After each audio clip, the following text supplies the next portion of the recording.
이 시간 함께 나눌 하나님 말씀은 누가복음 24장 13절로 16절까지 말씀입니다. 이 시간 함께 나눌 하나님 말씀은 누가복음 24장 13절로 16절까지 말씀입니다. 제가 봉독하도록 하겠습니다. 그날에 그들 중 둘이 예루살렘에서 25리 되는 엠마오라 하는 마을로 가면서 이 모든 된 일을 서로 이야기하더라. 그들이 서로 이야기하며 문의할 때에 예수께서 가까이 이르러 그들과 동행하시나 그들의 눈이 가리워져서 그인 줄 알아보지 못하거늘. 아멘. 할렐루야. 네, 주일 예배 나오신 여러분을 주님의 이름으로 축복하고 환영합니다.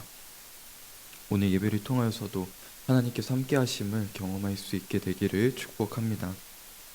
네, 오늘 우리들이 함께 읽은 본문 말씀은 예수님께서 부활하셨던 바로 그 날에 있었던 일입니다. 그러나 아직 부활하신 예수님을 보지 못했던 사람들에게 그날은 예수님께서 십자가에 달리셔서 돌아가신 지 사흘이 지난 날일 뿐이었습니다. 오늘 말씀의 등장인물은 예수님과 또 예수님께서 부활하신 바로 그 날에 엠마오로 가고 있었던 두 사람입니다. 오늘 우리들은 예수님과 엠마오로 가고 있었던 두 사람 사이에 있었던 일을 살펴보려고 합니다. 두 사람 중 한 사람의 이름은 글로바라고 18절에서 성경이 밝히고 있지만 다른 한 사람의 이름은 밝혀져 있지 않습니다. 정확하진 않지만 글로바와 함께 가고 있었던 다른 한 사람의 이름은 글로바의 아내일 것이라고 추측하고 있습니다. 다른 한 사람이 글로바의 아내라고 추측하는 이유는 두 가지 정도가 있습니다. 첫 번째 근거입니다. 글로바의 아내는 요한복음에서 예수님께서 십자가에 달리실 때 그 곁에 있었던 여인으로서 등장하고 있습니다. 그렇다면 이 사건이 있은 후에 남편인 글로바가 예루살렘에서 엠마오로 가고 있을 때 그의 아내가 동행했다고 생각하는 것이 합당하다고 보는 것입니다. 그리고 다음으로 두 번째 근거는 그들이 엠마오에 도착했을 때 예수님께 우리와 함께 유하자고 강권합니다. 이때 자신들의 집으로 초대하는 두 사람은 그 당시 문화로 생각해 봤을 때 부부였을 가능성이 크다고 하는 것입니다. 따라서 아마 엠마오로 내려가고 있었던 이 두 사람은 글로바 부부였을 것이라는 의견이 있습니다.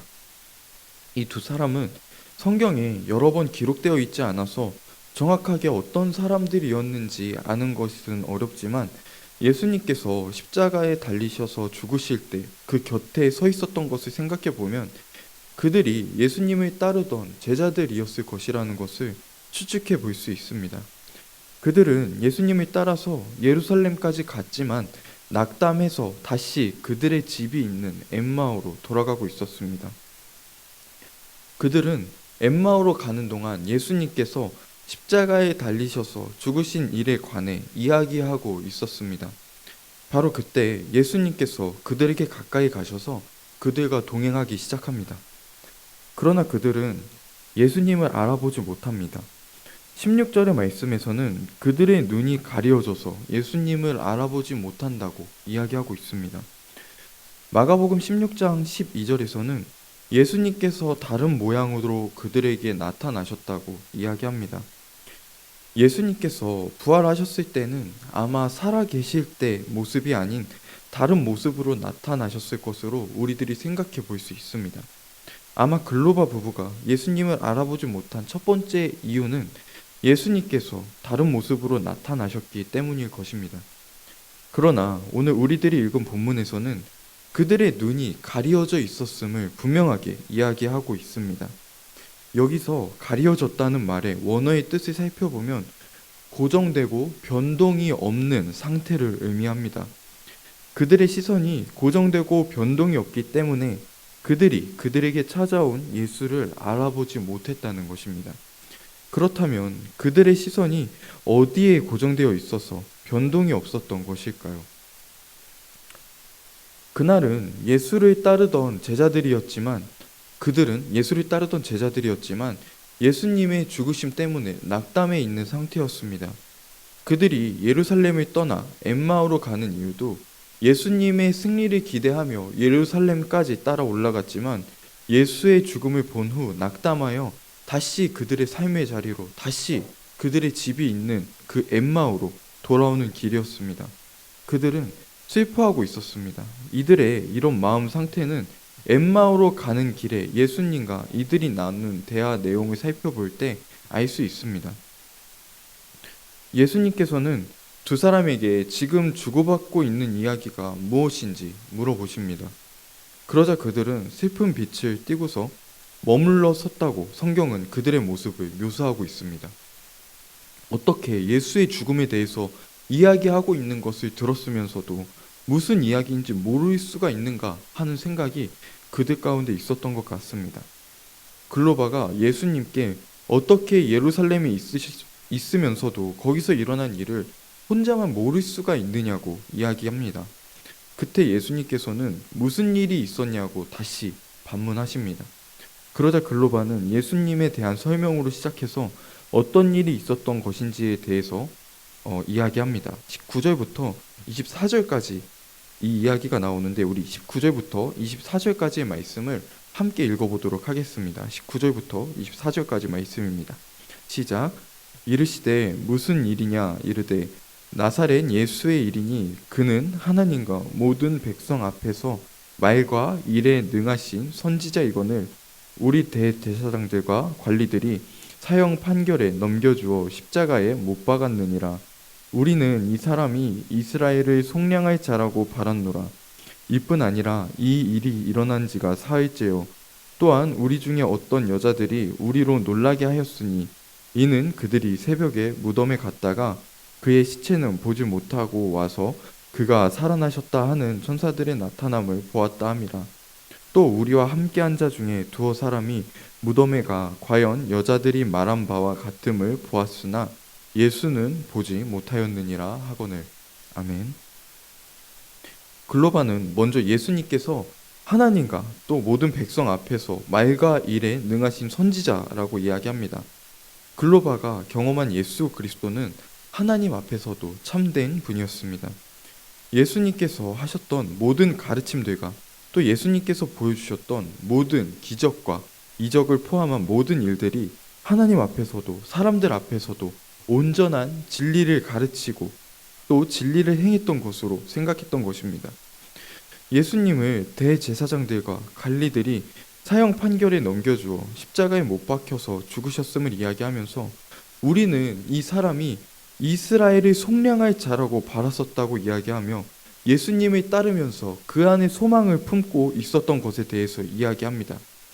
예수님 같은 분이라면 정말 우리들을 구원해 주실 수 있는 분이라는 기대감으로 그를 따랐었던 마음을 느낄 수 있습니다. 그러나 그렇게 이루어지지 못했다는 것에 대해서 슬픔과 절망감이 그의 말에는 섞여 있었습니다.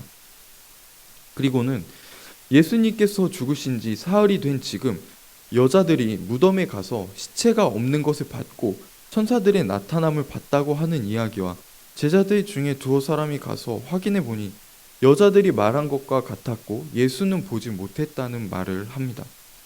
글로바는 예수 그리스도는 정말 구원자가 아닐까 생각하며 간절히 바라며 따랐었던 사람이고 여전히 그분이 하나님과 사람들 앞에서 참된 선지자였다고 생각하고 있습니다. 그러나 안타까운 점은 예수님께 소망을 품고 따랐고 여전히 참된 선지자였다고 생각하고 있음에도 불구하고 글로바는 예수님의 죽음으로 인해서 계속해서 슬픔에 잠겨 있었다는 것입니다. 그들의 소망은 짓밟혀 있는 상태였고 예수를 향해서 가지고 있었던 기대는 모두 접었습니다. 더 이상 아무런 기대도 아무런 소망도 그들에게는 없었고 좌절감과 절망감만이 그들 가운데 있었습니다. 여자들이 비어있는 무덤을 보고 왔고 그 무덤에서 천사를 봤던 이야기를 들었음에도 제자들이 그것을 확인하고 왔음에도 그것들은 글로바 부부에게 어떠한 영향도 끼치지 못했습니다. 그저 그들은 절망 가운데 있을 뿐이었습니다. 그래서 그들은 예수를 따라 희망을 품고 따라갔던 그 예루살렘에서 발길을 돌려 다시 엠마오로 돌아가고 있었던 것입니다. 저는 이 장면에서 정말 안타까운 마음이 들었습니다. 물론 예수님께서 죽으신 것은 당시 예수를 따르던 사람들에게는 절망스러운 일이었고 좌절스러운 일이었을 것입니다. 그러나 그들이 정말 예수님을 귀 기울이고 따랐던 사람들이라면 예수님께서 죽으셨다가 다시 부활하실 것이라는 말씀에 대해서 조금은 기대감을 가지지 않았어야 하나 하는 생각이 들었기 때문에 이 안타까운 마음이 들었습니다.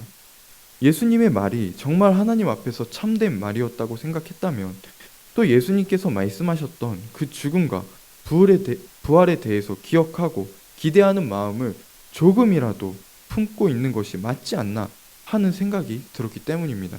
우리 마태복음 27장 62절에서 64절까지의 말씀을 함께 보도록 하겠습니다. 마태복음 27장 62절에서 64절까지 말씀을 화면 통해서 함께 보도록 하겠습니다. 함께 보겠습니다. 시작. 그 이튿날은 준비일 다음 날이라 대제사장들과 바리새인들이 함께 빌라도에게 모여 이르되 주여 저 속이던 자가 살아 있을 때에 말하되 내가 사흘 후에 다시 살아나리라 한 것을 우리가 기억하노니 그러므로 명령하여 그 무덤을 사흘까지 굳게 지키게 하소서. 그의 제자들이 와서 시체를 도둑질하여 가고 백성에게 말하되 그가 죽은 자 가운데서 살아났다 하면 후에 속임이 전보다 더 클까 하나이다 하니. 아멘. 이 장면은 예수님을 사형 판결에 넘겨주어 십자가에 못 박히게 했던 그 장본인들이 예수님께서 부활하신다는 말씀을 기억하며 무슨 일이 일어날까봐 어떻게든 미리 조치하려고 하고 있는 장면입니다. 예수님을 선지자로서 믿지도 않았고 예수님을 악인이라고 생각하며 죽게 만들었던 그들조차도 예수님의 말씀을 기억하고 있는데 오히려 예수님께 소망을 품고 따라다녔던 제자들이 예수님께서 죽으신 이후에 어떤 소망도 품지 못하고 슬퍼하고 두려워하고 낙담하고 절망할 뿐이었습니다. 예수님께서 말씀하셨던 것에 대해서 예수를 대적하던 대적자들보다도 기억하지 못하는 모습입니다. 이들이 예수님의 말씀을 기억하지 못하고 좌절하고 절망하고 있었던 이유는 무엇인가 이렇게 생각을 해봤을 때 우리들은 그것을 글로바의 말에서 그 이유를 찾아볼 수 있습니다. 21절에서 글로바는 이렇게 이야기합니다. 이 사람이 이스라엘을 속량할 자라고 바랐노라. 글로바가 생각하고 있었던 구원자의 모습은 이스라엘을 로마의 압제로부터 자유롭게 해줄 구원자였습니다. 구원자가 자신을 희생해서 한 사람 한 사람이 하나님께 나아갈 수 있도록 하나님과의 그 관계를 회복해주는 그런 구원은 그들이 기대하고 있는 구원자의 모습이 아니었습니다. 그들이 기대하고 상상했던 모습이 깨지자 그들은 좌절했던 것입니다. 그들의 눈은 여전히 그들이 상상했던 구원자에게 고정되어 있었고 그들의 눈은 그들이 한때 소망을 품고 따랐던 예수님이 죽었다는 사실에 고정되어 있었습니다. 그래서 여전히 그들은 눈이 어두워서 예수님께서 함께 걷고 계심에도 불구하고 예수님을 알아보지 못하고 있었습니다. 만약 지금 우리들 중 예수님께서 멀리 느껴지시는 분이 계시다면 우리들이 예수님의 말씀에 귀 기울이고 그분을 따르고 있기보다는 내가 원하는 것, 내가 생각하는 것만을 가지고 이 삶을 살아가고 있지는 않은지 생각해 보셨으면 좋겠습니다. 교회에 나오고 말씀을 듣고 기도하지만 그 시간마저도 하나님을 향해서 나아가고 하나님을 향해서 집중하기보다는 이 삶의 것들, 내가 원하는 것들을 바라고 그리며 그 생각에만 몰두해 있는 것은 아닌지 돌아보셨으면 좋겠습니다. 예수님께서는 우리들과 함께 하시겠다고 말씀해 주셨습니다. 그럼에도 불구하고 우리들이 예수님을 보지 못하고 느끼지 못하는 것은 우리들의 시선이 여전히 우리들의 생각 속에만 고정되어 있기 때문일 수 있습니다. 마치 예수님께서 함께 걷고 있는 상황에도 눈이 가려져서 예수님을 알아보지 못하고 슬퍼하고 좌절하고 있는 글로바와 같이 지금 우리들도 우리들의 눈이 가려져서 우리들과 함께하고 계시는 예수님을 보지 못하고 있는 것은 아닌가 생각해 보게 됩니다. 이 예수님과 글로바의 대화는 계속해서 이어집니다. 예수님께서는 글로바의 이야기를 들은 이후에 미련하고 선지자들이 말한 모든 것을 마음에 더디 믿는 자들이라고 질책하십니다. 글로바 부부의 눈이 여전히 가려져 있는 것에 대한 질책이었을 것입니다. 그리고는 예수님께서는 글로바 부부에게 성경을 가르쳐 주십니다. 27절 말씀에서는 모세와 모든 선지자의 글로 시작하여 모든 성경에 쓴 바 자기에 관한 것을 자세히 설명하셨다고 기록합니다. 예수님께서는 그들의 믿음에 대해서 질책하셨지만 그들에게 성경을 가르쳐 주십니다. 하나님의 말씀을 허락해 주시는 것입니다. 그렇게 대화를 나누는 사이에 그들은 엠마오에 도착했습니다. 그리고 예수님께서는 더 가려고 하는 것 같이 하셨습니다. 세번역 성경에서는 예수님께서 더 멀리 가는 척 하셨다 이렇게 기록하고 있습니다. 예수님께서 더 멀리 가는 척 하셨다는 것은 예수님께서는 더 멀리 가야 하는 어딘가에 그 목적지가 있었던 것이 아니라는 것입니다.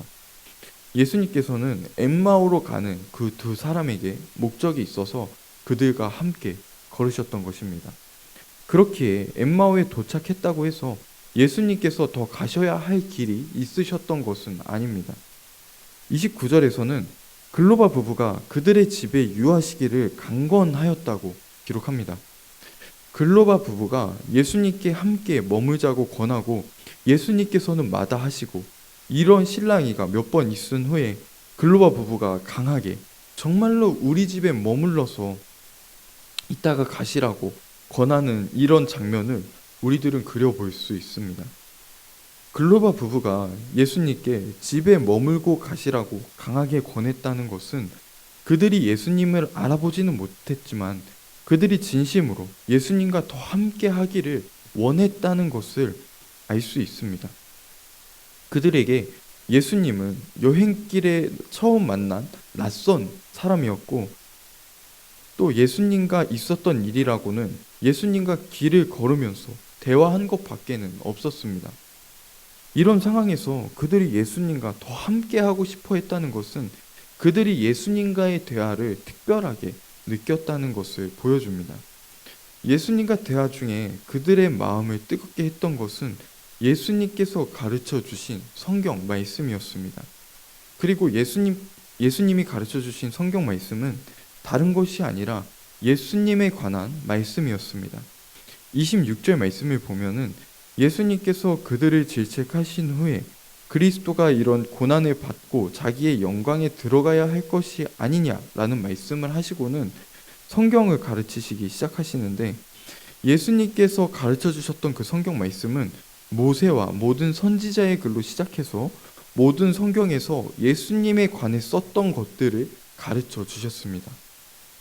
예수님께서는 분명히 이 땅에 온 메시아가 고난을 받아야 함과 그 고난 이후에 생명을 보게 될 것을 가르쳐 주셨을 것입니다. 글로바 부부는 여전히 예수님을 알아보지는 못했지만 예수님께서 가르쳐 주신 말씀으로 인하여서 절망 가운데 있었던 그 마음이 뜨거워짐을 느꼈습니다. 그리고 말씀을 가르쳐 준 그분과 더 함께 하기를 원했습니다. 이제 예수님께서 글로바 부부의 집에 들어가신 장면이 이어집니다. 글로바 부부와 예수님은 함께 식사 자리에 앉으십니다. 함께 30절 말씀을 읽어보도록 하겠습니다. 30절 말씀입니다. 그들과 함께 음식 잡수실 때에 떡을 가지사 축사하시고 떼어 그들에게 주시니. 그런데 그 식사 장소에서는 다소 낯선 장면이 펼쳐집니다. 보통 식사를 누군가 초대하면은 식사를 대접하는 사람이 음식을 나누어 줍니다. 그것은 고대 중동 문화에서도 다르지 않았습니다. 그러나 그 식사 장소에서 떡을 떼어주는 사람은 예수님을 초대한 글로바가 아닌 예수님이었습니다. 성경은 예수님께서 축사하시고 떡을 떼어서 나누어 주셨을 때 그제서야 그들의 눈이 열려서 예수를 알아보았다고 기록하고 있습니다. 우리들은 예수님께서 축사하시고 떡을 떼는 이 장면에서 예수님께서 제자들과 최후의 만찬을 나누었던 장면을 떠올릴 수 있습니다. 예수님께서는 그 자리에서 떡을 떼어 나누어 주시며 이것은 내 몸이라고 말씀하셨습니다. 그리고 예수님께서는 십자가에서 자신의 몸을 찢으심으로 사람들에게 생명을 나누어 주셨습니다. 예수님께서 떡을 떼어 나누어 주시는 이 장면에서 자신의 생명 가운데로 글로바 부부를 초대하시는 예수 그리스도를 기억할 수 있습니다. 다음으로 떡을 떼는 이 장면을 우리들이 그려볼 때 떡을 떼는 예수 그리스도의 손에 집중해 볼 수 있습니다. 부활하신 예수 그리스도의 손에는 여전히 못에 박힌 그 성은이 남아 있었습니다. 예수님께서 떡을 떼실 때 글로바 부부는 분명히 그 손에 여전히 있는 그 성은을 봤을 것입니다. 자신의 몸을 찢으셔서 생명 가운데로 초대하시는 그 주님의 실체를 두 눈으로 보게 되는 순간입니다. 주님을 경험한 그 순간 눈이 밝아졌습니다. 절망 가운데, 좌절 가운데, 슬픔 가운데 묶여있던 두 눈이 열린 것입니다. 그들은 눈이 열려서 예수를 알아보았다고 이야기합니다. 엠마오에 도착하기까지 길을 걸으며 대화하는 동안도 예수를 알아보지 못했고 예수를 특별하게 생각해 집에 초대하면서도 예수님을 알아보지는 못했었습니다. 그러나 예수님께서 직접 그 상처를 보이시며 생명에 초대해 주시는 그 순간 그 눈이 열렸습니다. 그리고는 예수님께서는 한순간에 사라져 그들에게 보이지 않았습니다. 그러나 예수님께서 그들의 눈앞에 보이고 보이지 않고는 이제 더 이상 중요하지 않은 일입니다. 그들의 눈은 열렸고 부활하신 예수 그리스도로 인하여서 기쁨이 그들 가운데 가득했습니다. 예수님을 눈앞에 두고도 예수가 죽어서 모든 소망을 잃어버렸다는 좌절감이 가득했었고 주님을 알아보지 못했지만 이제는 눈앞에 예수님이 없지만 예수님께서 부활하셨다는 기쁨이 가득하고 부활하신 주님을 분명히 알고 있습니다. 예수님이 자신의 몸을 찢으셔서 구원해 주신 그 놀라움이 글로바 부부 가운데 가득했습니다. 그들은 예수님께서 길에서 말씀하시고 성경을 풀어주실 때 우리 속에서 마음이 뜨겁지 않았냐는 이야기를 서로 나눕니다. 그리고 곧바로 일어나 예루살렘에 돌아가서 제자들이 모여있는 곳으로 갑니다. 그리고 주께서 살아계시고 시몬에게 보이셨다고 이야기합니다. 성경에 기록되어 있지는 않지만 아마도 이들의 말을 미루어 볼 때 시몬 베드로에게 이미 부활하신 예수께서는 자신을 나타내시고 베드로는 그것을 사람들에게 알렸던 것으로 보입니다. 그리고 글로바 부부는 엠마오로 가는 길에 있었던 일과 예수께서 떡을 떼심으로 비로소 그를 알아보게 된 일을 다 이야기합니다. 우리들은 여기서 한 가지 생각해 보게 됩니다. 슬픔에 가득해서 엠마오로 가던 글로바 부부는 이미 부활의 소식을 들은 상태였다는 것입니다. 그들은 예수님을 따랐던 사람들이고 예수님의 죽음으로 인해서 슬픔에 빠진 사람들이었습니다. 그들은 무덤이 비어 있었다는 것과 천사를 만났다는 여인들의 이야기를 들었었고 다른 제자들도 가서 빈 무덤을 봤다는 이야기를 들었습니다. 그리고 그들이 예루살렘으로 돌아와 했던 이야기를 볼 때 이미 베드로를 통해서 부활하신 예수님을 만났었다는 이야기도 들었습니다.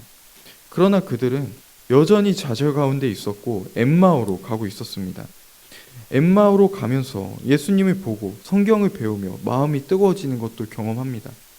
그러나 그들의 눈은 여전히 슬픔 가운데, 좌절 가운데, 절망 가운데 묶여서 예수님을 알아보지 못했습니다.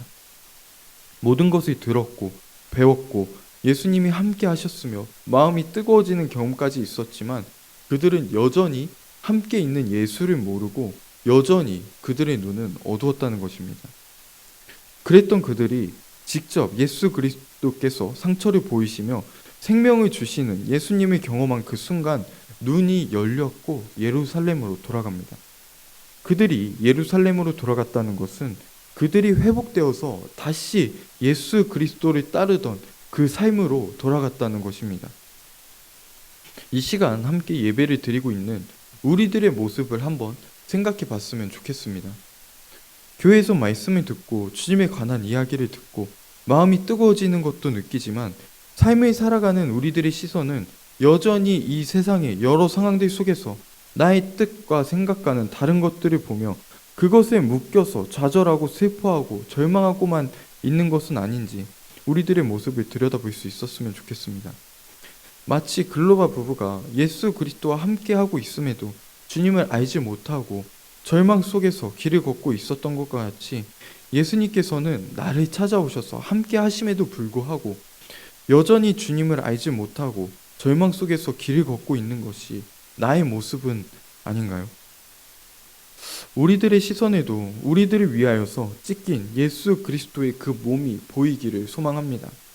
우리들의 시선에 우리를 위하여서 십자가에서 당신의 몸을 찢으시는 예수 그리스도가 보이기를 소망합니다.